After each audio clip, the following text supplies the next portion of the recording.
Hi hello welcome to NTV entertainment. Big boss talks with Aadya. ఇంకా day 5లో big బాస్లో start అయింది ఏంటి, ఆల్రెడీ డే 4 నుంచి కంటిన్యూ అవుతున్న క్యాప్టెన్సీ టాస్క్ కంటిన్యూ అవుతూ వచ్చింది. అయితే దీంట్లో ఏంటి అని అంటే సంజనాకి ఫేవర్ జరిగింది ఏంటి, శ్రీజ అవడం, శ్రీజ తనకి టీమ్మేట్గా అవ్వడం. ఎందుకంటే శ్రీజ ఇటు చూస్తేనేమో ఓనర్స్ టీమ్ అండ్ సంజన ఏమో టెనెంట్స్ టీమ్. సో టెనెంట్స్ నుంచి వచ్చిన వాళ్ళు శ్రీజాది పిక్ చేయట్లేదు రాడ్, అండ్ ఓనర్స్ నుంచి వచ్చిన వాళ్ళు కూడా శ్రీజాది పిక్ చేయట్లేదు.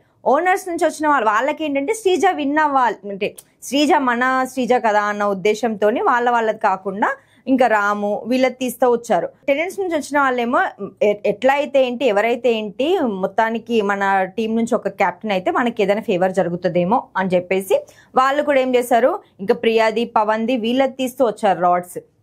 దానివల్ల శ్రీజ విన్ అయింది. శ్రీజ విన్ అయ్యి సంజనాని గెలిపించింది. కాకపోతే ఇక్కడ మన ఏమంటారు ఓనర్స్ కొంచెం తెలివి యూజ్ చేస్తే బాగుండేది అనిపించింది.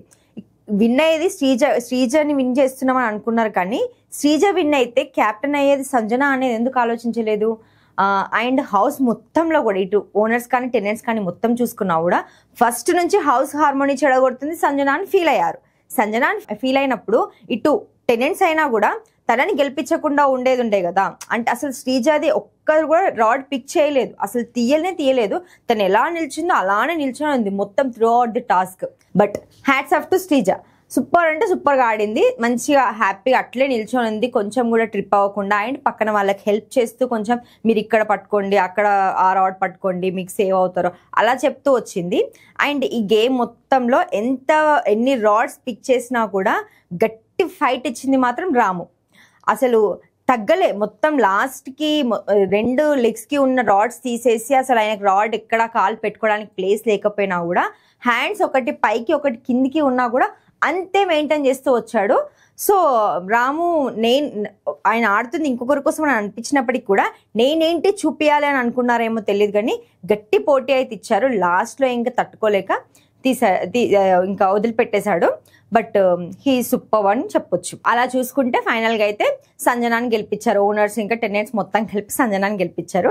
But somehow she is better అనిపిస్తుంది ముందు చూసుకుంటూ వెళ్ళిపోతే. ఎందుకంటే ఇప్పటి వరకు ఏడవలేదు, చిన్న వాటికి క్రై చేయలేదు, కొంచెం యారగెంట్ ఉన్నా కూడా ఆమె. బట్ బిగ్ బాస్కి ఇట్లాంటి వాళ్ళే కావాలి కదా, గట్టిగా స్ట్రాంగ్గా ఉండి. ఎందుకంటే ఊరికే ఏడుస్తుంటే కూడా మనకి చిరాకు వస్తుంటుంది. ఇంతకుముందు సీజన్స్ చూస్తూ వచ్చాం కదా, ఎవరైతే ఫస్ట్ నుంచి చిరాకు తెప్పిస్తారో వాళ్ళే ఒక టైంలో బెటర్ అనిపిస్తారు. కానీ సంజనాకి శ్రీజ ఆడి గెలిపించింది కాబట్టి క్యాప్టెన్ అయింది. కానీ ముందు మరి సంజనాకి కనుక ఫిజికల్ టాస్క్లు వస్తే ఆడుతుందా ఆడదా, ఎలా ఆడుతుందో చూడాలి. మొత్తానికైతే సంజన క్యాప్టెన్సీ ఎలా ఉంటుంది ఈ వీక్, ఇంక సంజన ఎలిమినేట్ అవ్వదని అయితే ఫిక్స్ అయిపోయింది. సో ఈ వీక్ క్యాప్టెన్సీ ఎలా ఉంటుంది, క్యాప్టెన్సీ వచ్చాక ఒక పొగరు వస్తుంది కదా, ఇంకా ఆమె ఆల్రెడీ అలానే ఉంది. అంటే లైక్ కొంచెం యారగెంట్గా కమాండింగ్గా ఉంది, మామూలుగానే ఉంది. క్యాప్టెన్సీ వచ్చింది, ఇంకా ముందు ఎలా ఉంటుందో చూద్దాం.